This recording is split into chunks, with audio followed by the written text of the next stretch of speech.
कि जे राजा मायनाए छछबानी हर राजा के किला ना सैया के हो के नजरिया। एगो नया बेल्ट देखा तनी छोटे बाबा दुबई वाला बेल्ट हो दुबई हां छत्तीसगढ़ के एगो गाना गल रही कि बगली से निकाल सैया जी अरे उड़ावस रुमाल सैया जी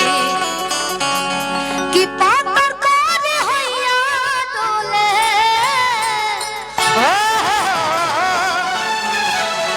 तनी गाना जे सुन ले बदने अगर हाथ हाथ सबता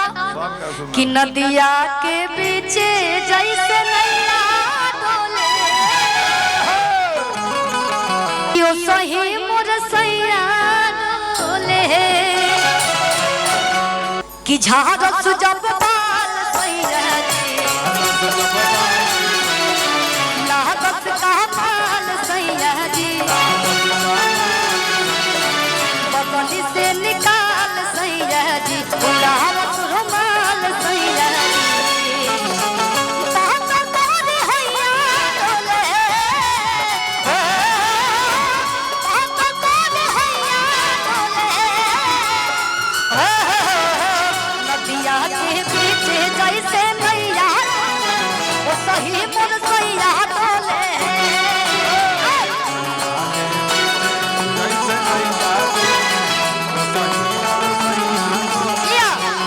नदिया के बीच जैसे नैया डोले ओ सही मोर सैया। छोटे बाबा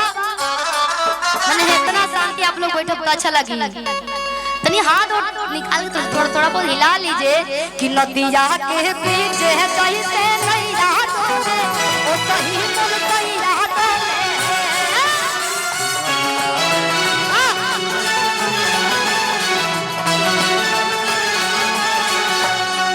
दिल धड़कता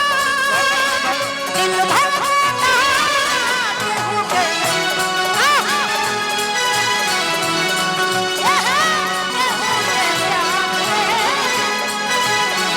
मस्त भइल बा मस्ती में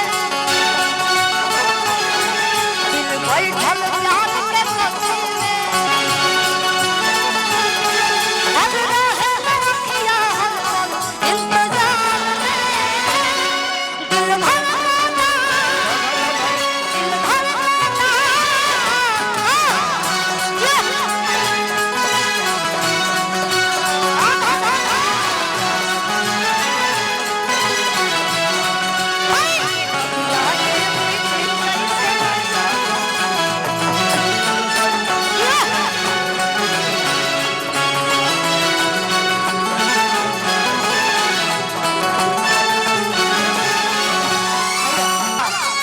एगो गल नहीं अरे नीली नीली आँखिया से अरे का देलू जादू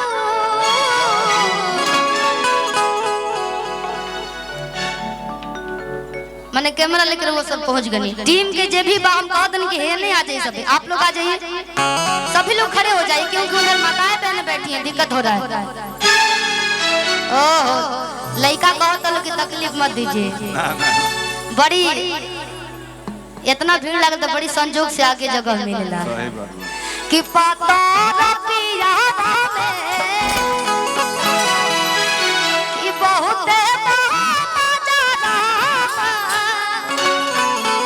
कि पता रतिया में बहुत मजा आवा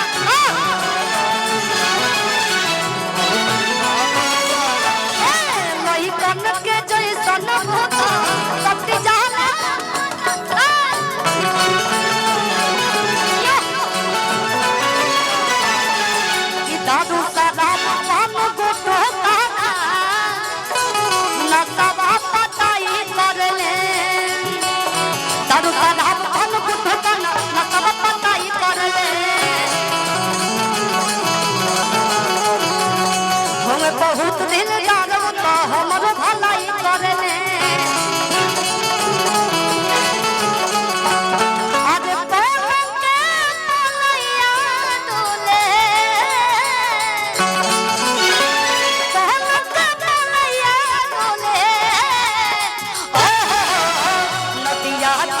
बीच जैसे नैया डोले ओ सही मोर सैया डोले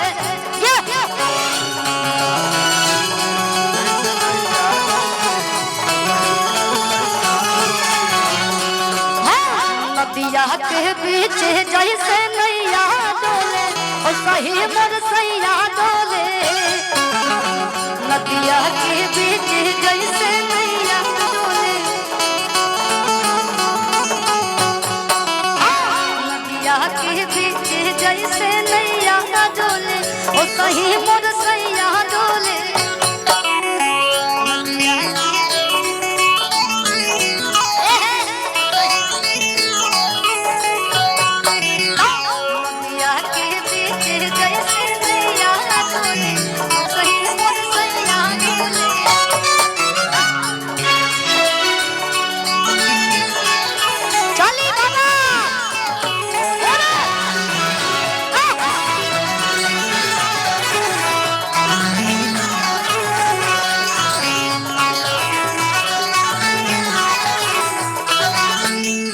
बहुत बहुत पुरस्कार सर की तरफ से बा।